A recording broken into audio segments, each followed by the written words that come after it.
Welcome to this session to meet your new robotic overlords. My name is Sam, and I'm here to introduce you your new robotic overlords.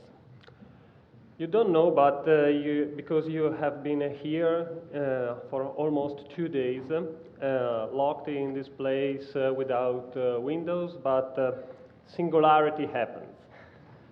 The robots has taken power, the machine rebelled against the humans, and now our overlords are the machines. And I'm here to teach you how to relate with them with Scala, which is our favorite language. So, let's start. Please use the Scala Days apps for rating this session. Rate it whatever you want. Feedback is really appreciated, both from the speaker, the organizer, and the future attendees, which will have even better experience. But remember that I work for the new robotic overlords, and they monitor all the communication. So vote freely, but vote wisely. I would like to tell you that I come from the future to save you all, but it's not like that. Who am I? I'm a software developer, a senior software developer, as you can see from my gray hair. I am a natural language processing enthusiast. I studied it a lot in the past. I made some research on it, and keep aside, because I developed a lot of application in other fields. Then machine learning started to blossom, so I started learning also machine learning. And for my day-to-day job, I always found there are tasks that need to be automated. Boring, repeating tasks that need to be automated. And I have a bit of a fixation for this detail. So I wouldn't define myself as a DevOps, but I do a lot of continuous integration, deployment, monitoring stuff. And during this presentation, you will learn that I love tell stories. Okay, I love tell stories, and I maybe diverge a bit now and then on side stories.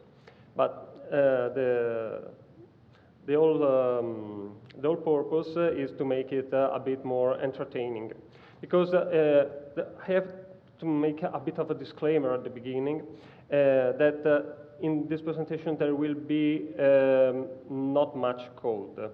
I mean, it's not a talk as a Scala as a language, or the Scala compiler, how to evolve it, how to improve it. It's more a talk like the ones maybe you attended about architecture, microservice. It's more about how to implement chatbots in Scala and its ecosystem, and why Scala is a good language to implement chatbots. And no humans has been hurted in the preparation of this talk. So, what is a chatbot, and why should you care? Basically, a chatbot is a program that interacts with the human through a chatting application. It could be a web application, it could be a mobile application. You see the chat as the chat subsystem as a backend for your chatbot, which receive inquiries and answers with the data. It sounds to us, to the developer, it sounds pretty straightforward. I mean, it's what a service does anyway. But if you think at chats, maybe you have the idea it's something for teens that stay on WhatsApp or Snapchat that send unicorns and cats, real cats, non-category cats. But no, it's not likely. It's a huge market that is blossom, and you see there are a lot of interest in chatbots because they can automate stuff that otherwise you need a specific interface to complain. These are notable examples of chatbots. For example, there is a big use of chatbots in travel agencies or traveling website that use the chatbot to interact with customers. If you think about it, if you don't travel really often, having the mobile application of this plane company or that hotel installed on your device to check in, check out, see if the plane is on schedule, etc. It's really tedious. You have to install a lot of application. You don't need them so often, and they consume space. You have to update it. And it's not the most enjoyable experience from the user. So chatbots are the answer to replace apps on your mobile that you don't use very often, for example. One of the most successful chatbots is called Poncho, which is kind of raincoat you put on all your body. Why is it successful? Because the the weather forecast application is application we all have on our phone. But what if we are not in our use location, okay? Well, it has to access our GPS and find the forecast for the specific location. And what if we have special inquiries? With Poncho, you don't have to install anything. You can have a notification if weather changes, and you don't consume space on your device. So it has been told, I have been told that chatbots are the next apps. In the next few years, probably the mobile phone, the smartphones will get simpler, and most of the application, one third of application will become chatbots. The chat application will improve the user experience. Because you must understand that chatbots are really easy to implement at some degree, easier than mobile application, in which you have to study carefully the user experience, the UI. They have a tremendous effort in the release, because it has been downloaded from so many people. And chatbots are usually HTTP based. I mean, in the 99% of the chatbot platforms, Facebook Messenger, Snapchat, Telegram, you just have to register a webhook and send HTTP request to reply. So it's a really simple model compared to the advanced system of the UI of a mobile phone. Truth is that mobile applications have a very limited interface. What I mean? I mean that if from a mobile application you can activate the camera, activate the GPS, activate the gyroscopes, and so on, from a chat application you only have access to the device that the chat application itself gives you. So At the time speaking, with a chatbot, you can receive and send images, audio, and some application, also the position. So you can localize the user. But that's it. You don't have access at any sophisticated metering on the device. So, and also you can't interact with other application. If you use a music application, you want to use it when you are running with your training app. With regular apps, you can do it. With chatbots, no. So, how a person like me, who is a developer and a natural language enthusiast, arrived at chatbots? Well, I started a lot of time ago. When I was still in the university, there was no Slack or no Messenger, no Facebook. There was a lot of IRC, okay, which is a chatting protocol with different servers. And I started writing bots from IRC. It is widely used till today, and bots are used on a IRC channel to gather information about the user, log the chat, and serve a file from other sources, because IRC has still a really performant system to send file to the user end to end.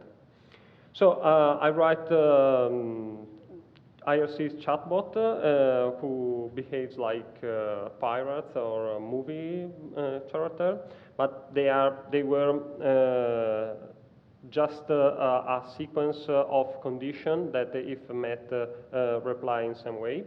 And so, at the end of my university career, I started to study natural language processing. And I tried to make something that understand what was written text, and in the purpose of summarization. When I started working on real software, I also discovered that I hate UI design. And I'm not very good at that. And so when I heard about chatbots, I thought to myself, oh, well, no more UI design, no more JavaScript. I'm very happy of these chatbot things. Let's do it.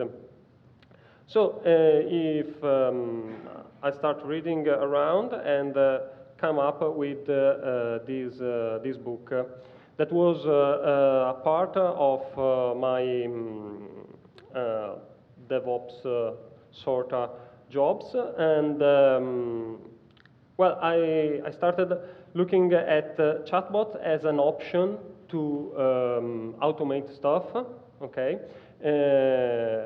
Obviously, we have in my working group we have a group chat to share messages, and we were really annoyed by the enormous amount of email we received from the continuous integration server. So this is one of my story. So we switched and integrated the continuous integration server messages with the chat. So instead of receiving just the build is broken or the build is okay, we receive a message on the chatbot, on the chat channel. Sorry. Long story short, we started to appreciate it, to add more and more messages. For example, if a build was a distribution build, a new version was available, so different channels were broadcasted. more informative messages, which we would really hate to have in our mailbox. And guess what? It increased collaboration. It increased domain knowledge. Oh, did you ship version 1.0.3? If you are on the channel, you know it. Visibility and awareness of what was going on. And also increases speed of execution. I mean, if you push something that broke the build, you received a message on the IM, on the channel. And it's even faster than receiving email. Often we don't check email so often. And also we had the automatic logging of the conversation. So we can replay conversation even if not connected with the channel. So a big reduction of email. So I started to think, well, we can talk back to the server, okay? And so I implemented a chatbot that can understand commands, and instead of connecting to the console of the continuous integration server, I can run builds from the chat. The chat was already there. I don't have to start up a new browser, open the console, sign in, go to the specific project I want to build, and run it, and waited for the build to be completed. It turns out it was really handy. And it also improved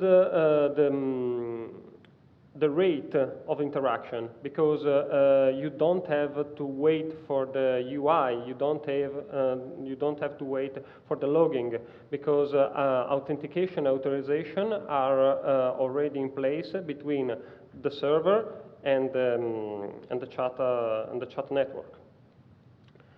And it's a human rate synchronous communication. The problem interacting with software, especially remote software, is that or it's too slow, okay, you wait forever for the page to load, or it's too fast. Imagine a human managing a message queue. It's impossible.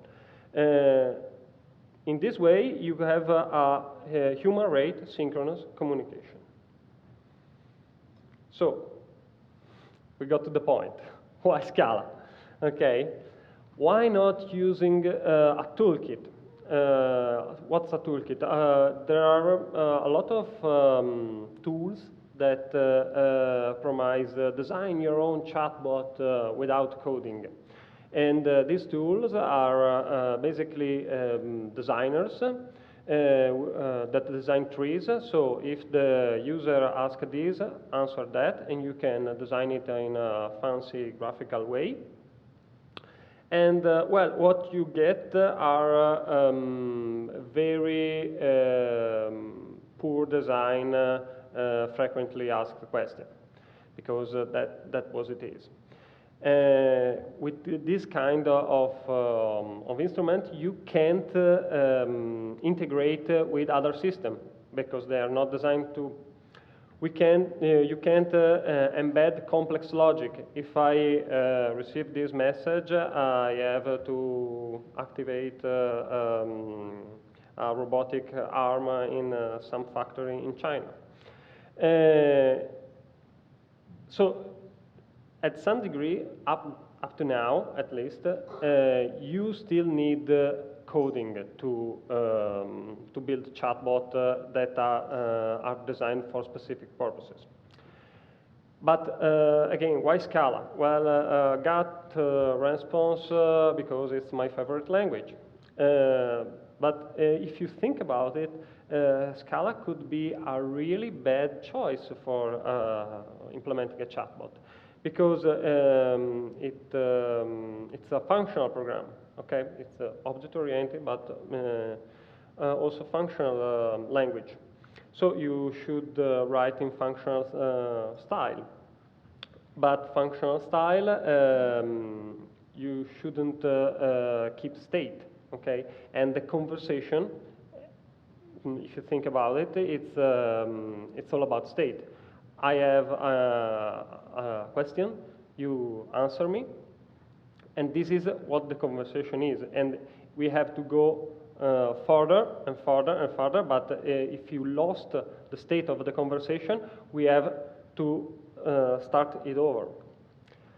So the point of using Scala is not to build a so-called expert system, a sequence of if the question is this, then this, that, and really nested sequence of condition, of cases, pattern matching, use whatever construct you want.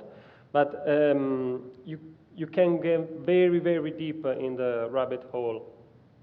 You can build something that is really hard to maintain. So how we can handle it in Scala? Well, with a monad, or at least with a monadic structure.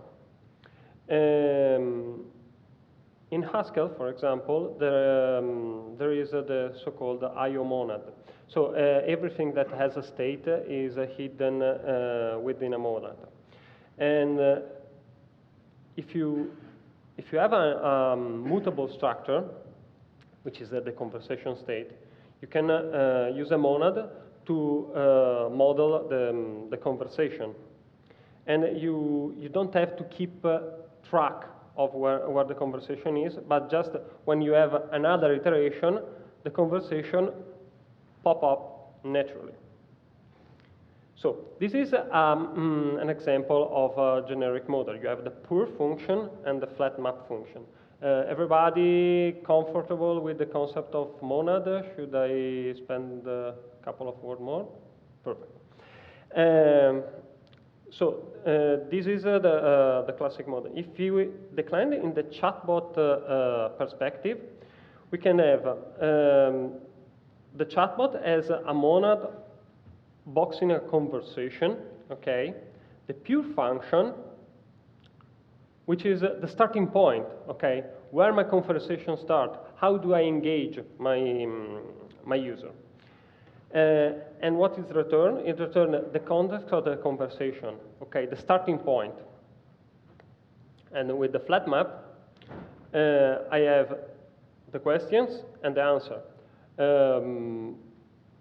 For just the sake of modeling, I assume the user always have questions and the chatbot has always answer, but it could be also the way around. And from the context, okay, of the question that has been made, I can find the function, okay, that puts the answer in context.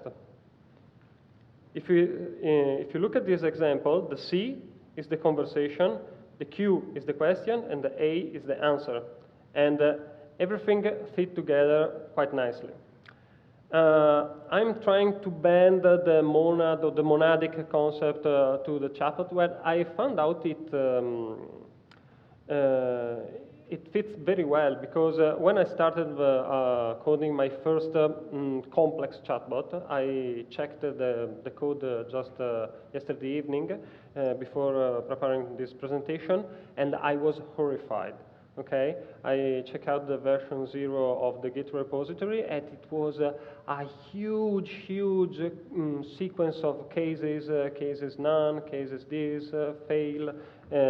It was just bad Scala code, okay? Well, you can write bad code in everything. Because I was eager to see how it works, but when I take a step back and try to, well, let's use some data structure. Let's use Scala not just as a generic language, but for what it is. Well, this concept of monadic chatbot came out. And this is good because if we compare to an infinite sequence of cases and ifs, it lets you to do conversation design. Okay, conversation design is the new UX design, because you have to keep the user in the loop. Okay, you don't have to try to outsmart the user, to trick them to think it wasn't a bot that he's speaking to. Okay, if a bot doesn't understand what the user is saying or what he wants, you have to state it clearly and make the context clean, and avoid to make a messy code base. It happens to me that a few weeks ago I had to schedule a meeting with a person, with a manager of another company, and we were writing emails, and at some point he said, "Hey, Tony, can you please schedule a meeting with Sam?" And I received another email from Tony, and I say, "Hi, I have to schedule a meeting for you and my boss. It's okay for Friday evening?" Say, "No, it's not okay." I reply, "No, it's not okay for me. I would prefer on Monday at lunch." And I say, "Okay, Monday at lunch, perfect, done." And I reply, "Oh, thank you, Tony. You are very kind. Nice to meet you." And Tony replied me, "I'm sorry, I didn't understand. My master didn't teach me how to respond to your inquiry." So for 2 emails, Tony passed the Turing test. Okay, it took me 3 emails to find out it wasn't a real person, but it was a bot. I was really astonished of it, and it increased my interest for chatbots exponentially. So how we fit the conversation model with the applicative model of our monadic chatbot? Well, if you think in terms of trees, okay, you start at some point and the conversation diverge. But in my opinion and my experience, tree is a simplification. If you think about the conversation you had, especially at events like this one, at Scala Days, in the hallways or with coffee, you always jump subject, okay? You don't have a specific binomial options to the conversation. So graphs are the most usable, the most useful data structure for modeling the conversation of a chat. And if you think about it, the single node could model the answer, and every branch of the graph, at the arc of the graph, could be the function of the flat map object. You have the context, which is the branch you have arrived to, and the function is the arc that connects two nodes, which are the question and the answer. I was a little scared of using graph data structure because I didn't know that much. I started studying them. Sorry, and it happens quite a singular situation this year, in which a researcher named Laszlo Babai made a huge discovery in graph science, that you can apply isomorphism in quasi-polynomial time, which is a big word to say that you can travel between nodes find the nodes faster than you were supposed to. And this discovery has two world records. It was the discovery that has been voided in the less time, because the day after he published his paper, another person found an error in his work, so it was not longer valid. And a week after, Laszlo Babai found the error, corrected, and proved it again that graphs are isomorphic in quasi-polynomial time. So you don't have to worry about performance in a data structure complex as a graph. Most of the graph database, because at the end you have to persist your conversation structure somewhere, are implemented on the JVM, Neo4j, one for all, and have a great support from Scala with specific DSL, and so Scala is a great tool to deal with the graph database. Speaking of which, what architecture is needed for developing a chatbot?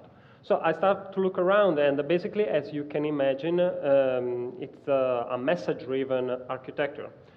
An architecture that sends messages, retrieve messages, and send it in its own network to do the actual things. So you can think about akka, you can think about other messaging system. The point here is to go asynchronous as soon as you can. Since it is all the communication between the chat backend and the chatbot is HTTP based, all the web frameworks technology applies. So Play, HTTP4S, akka, HTTP are all valid material. So messaging is really good on Scala, and so Scala is good for chatbots. I don't have to say that a lot of messaging infrastructure nowadays are built in Scala, fast processing. And if your user base scale up, you have to implement some level of asynchronous communication to not get struck. And a lot of chat providers, such as Slack, benchmark you. Okay, send you fake traffic, not Slack in particular, but send you fake traffic to test if your architecture is good enough to scale to a lot of users. But how can I understand what the user is telling me? Because in traditional UI, you have buttons, you have a text box, and it's very simple to bound what the user input to your domain object. How could you do with the chatbot? Well, you have to use what we call the natural language processing that I mentioned earlier. Someone is familiar with natural language processing? Okay, just a few. Basically, you have to make the computer read and understand what you are saying in your natural language, not in a programming language. As I said to my students when I do programming 101 courses, we are meant to program the computer and not the way around. When I see they strive to understand the programming language. And how natural language processing works? Well, there are different approaches. The basic one is the pattern matching. So you are familiar with the concept of pattern matching from Scala. Is basically the same thing. And but it turns out that it's really, really difficult to analyze language structure as a human language with pattern match. You have to put some syntactically analysis, the same that I've been teaching in elementary school.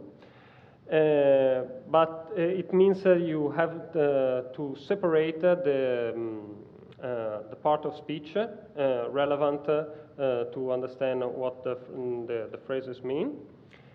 And the step forward is semantic grammar. It means that you put all the tokens in context.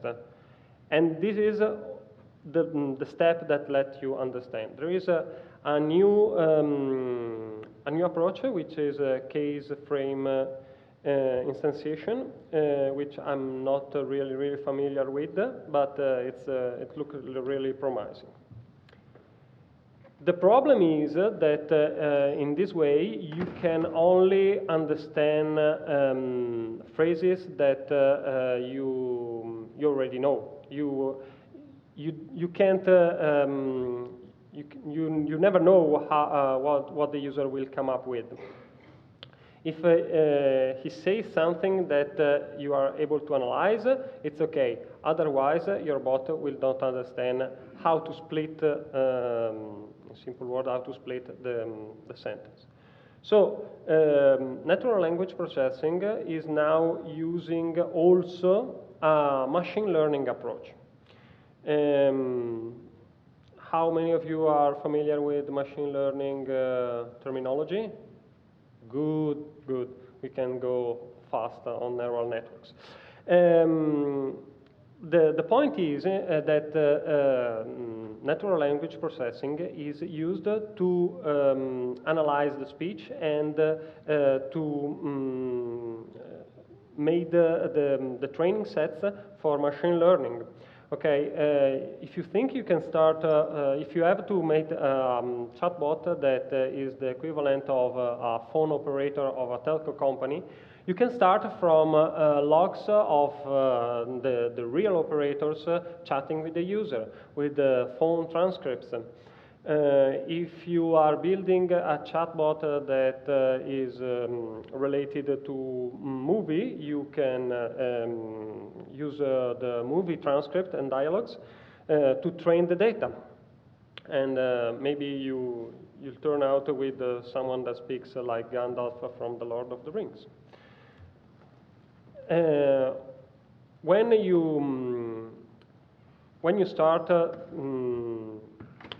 to use machine learning, you have to choose a classification model. So usually the classification model chosen for developing natural language processing is the neural networks. More precisely, feedforward neural networks. It's the brain of our chatbot, and that makes him understand what we are saying. Feedforward neural networks are stuff like this. Input must be of a fixed size, so we use NLP, natural language processing, to tokenize our texts, transform them in an input digestible by the neural networks. And this is the encoded data, okay? We need the encoded data, the decoded data. Basically, think about encoded data as questions and decoded data as answer. With this question, I expect this answer. With a larger enough data set, we can build a so-called sequence-to-sequence model. So it is a recurrent network with an encoder able to read the encoded data, and a decoder able to read decoded data. Each of one is a sort of subnetwork of what is called long short-term memory neuron. So each of these balloons you see here is a step in the network that trains to the model. And you see, you have only one outcome. And maybe you can say, well, Sam, how can I do this in Scala? Well, it's better to start with something that is already in place, such as Spark, that is built in Scala, and specifically the machine learning subset of Spark. Or an alternative, because for this kind of works, it's better to have deep learning rather than machine learning. It's quite simple to use. You have, since it has been done in Scala, you have a Scala API, really easy to use. The only painful factor here are the question function and the answer function that has to be modeled against your model. And it's a bit complicated, the training part. The training part is a bit tricky in the machine learning Spark subsystem. The alternatives is the giant in deep learning, which is from Google, is TensorFlow. The problem is that you can't use a Scala to train it. It's in C++ and Python, so you have to train it with Python. And the Scala interface that I found most useful is in gRPC. So basically, you have an external service that provides you the natural language processing. So they analyze the message and let you understand them. So why don't externalize everything, okay? NLP as a service. There are a lot of services in the cloud that does this stuff. The danger here is to become too dependent from an external services. Personally, I have used API IE, which is owned by Google, I think, and which is a service that you call. You send a request with a wrapped message, and it turns out a command or a reaction. You can easily train the model on their system, sending just raw data, and it trains the models and gives you answer. This answer, the command val you see on there, is exactly what you need to choose what branch of your graph choose at that time of the conversation, to put everything in context. And this is it. I mean, if I told you about natural language processing, I told you about machine learning, because there are stuff you have to know when you approach chatbot development. Because otherwise, you don't really get what you are going. Once you have build a bit of familiarity of interpretation, the only tricky part is testing.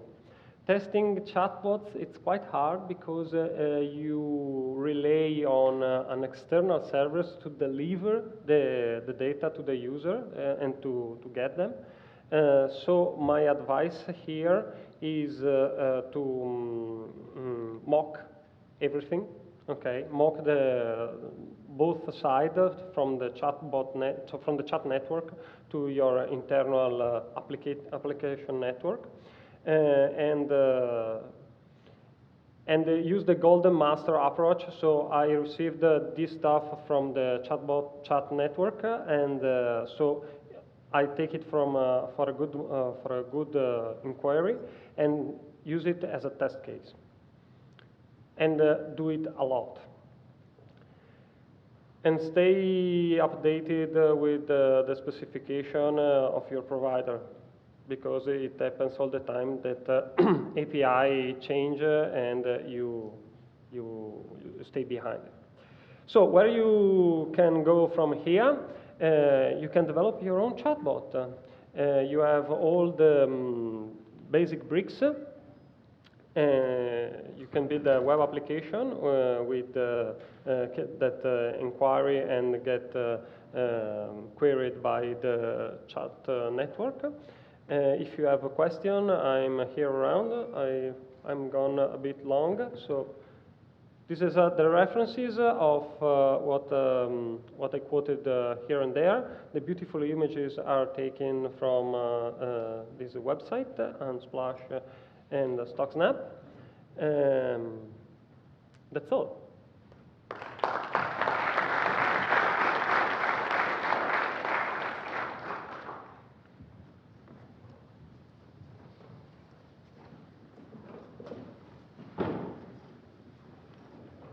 I have one more story if you are interested. When now I heard people speaking of speaking chatbots, like Amazon has his own, Google has his own, and when I think about speaking with computers, voice recognition, there are very good examples, but also very bad examples. There was a sci-fi movie with people coming from the future and in the past, in our days, and one of them was a computer scientist from the future. So he approached a computer and started to speak with it. Computer, this, and that. And so the shop assistant gave him the mouse. So he took the mouse and started speaking in the mouse. Computer, this, then that. And so the shop assistant showed him the keyboard. So he looked at the shop assistant and said, oh, the keyboard, how romantic. Now, because it sounds like a thing of the past, but I personally don't believe it is. And because without interaction, visual interaction, we are not quite there. Okay, we have to have a fallback policy. And there is a video I would like to show you, but I couldn't since it goes against the code of conduct of this conference. And you can search it in the internet, and it's called the Scottish Voice Activated Elevator. Basically, there is an elevator activated with the voice, and there are two Scottish people in there. I don't want to... Yeah. I love them. And basically, the elevator can't understand their accent, okay? And so they are struck, and they get very angry, and it's very funny. Let's have a look at it. Thank you.